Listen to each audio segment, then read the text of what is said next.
Hypotenuse आहे LN. हे भेटलं मला डायग्राम. बट गिवन मध्ये काय आहे, sine theta is equals to 4/5 is given. So आता sine theta LM upon LN आहे आणि गिवन काय आपल्याला साइन थिटा 4/5. सो मी म्हणू शकतो LM upon LN is equals to 4/5. 4/5. याचा अर्थ काय आहे, तर याचा अर्थ असा झाला की LM टू LN हा जो रेशो आहे तो 4:5 शी इक्वल आहे किंवा 4:5 आहे. तर मग ज्या वेळेस रेशोचा प्रॉब्लेम असेल त्यावेळेस जी स्टेप आपण दरवेळेस करतो ती स्टेप इथे रिपीट होईल. कॉमन मल्टिपल घेतलं जाईल. आता common multiple, late common multiple is x for given ratio. आता गिवन रेशो साठी मी x घेतला कॉमन मल्टिपल. सो LM काय झाला माझा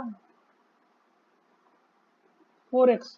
LM काय झाला माझा 4x and LN is equals to 5x. याच्यामुळेच मी इथं 4x आणि 5x लिहिलं. ठीक. आता पुढे जाऊ. LMN काय आहे, राईट अँगल ट्रायंगल आहे. Triangle LMN is right angle triangle. आता ज्यावेळेस राईट अँगल ट्रायंगल असेल त्यावेळेस मी पायथागोरस थेरम यूज करू शकतो. So by using Pythagoras theorem. आता पायथागोरस थेरम जर मी यूज केला, मी काय म्हणू शकतो, hypotenuse square that is LN square is equals to LM square plus MN square. सो LN किती माझ्याकडे 5x आहे, म्हणजे हा होईल 5x square is equals to LM किती माझ्याकडे 4x चा स्क्वेअर प्लस MN ची व्हॅल्यू आपल्याला काढायची आहे, ती अननोन आहे. मग इथं काय होईल, आता 5 स्क्वेअर होईल 25 आणि x चा स्क्वेअर होईल ॲज इट इज राहील x square is equals to 4 चा स्क्वेअर होईल 16, x चा स्क्वेअर होईल x square plus MN square. हा किती होईल 25 मायनस 16 आहे. आता 25 मायनस 16 आहे तर आम्ही डायरेक्ट लिहितो 9x square is equals to MN square. ही स्टेप कशी घेतली मी डायरेक्ट, तर हा 16x स्क्वेअर हा प्लस आहे, हा मी ज्यावेळेस LHS ला पाठवलं त्यावेळेस तो होऊन जाईल मायनस, आणि 25x square minus 16x square हा होईल 9x चा square.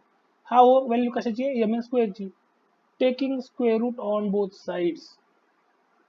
Taking square root on both sides. जर मी स्क्वेअर रूट घेतलं तर मला मिळेल 3x is equals to MN. दोन्ही साइडला स्क्वेअर होता.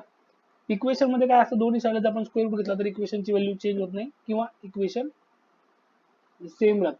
म्हणजे 3x झाला MN. So MN is equals to 3x. आता MN ची व्हॅल्यू मला 3x मिळाली, आपण मी काय करतो ट्रायंगल मध्ये दाखवतो. MN is equals to 3x. ही व्हॅल्यू मी आता फाइंड आउट केली. cos theta,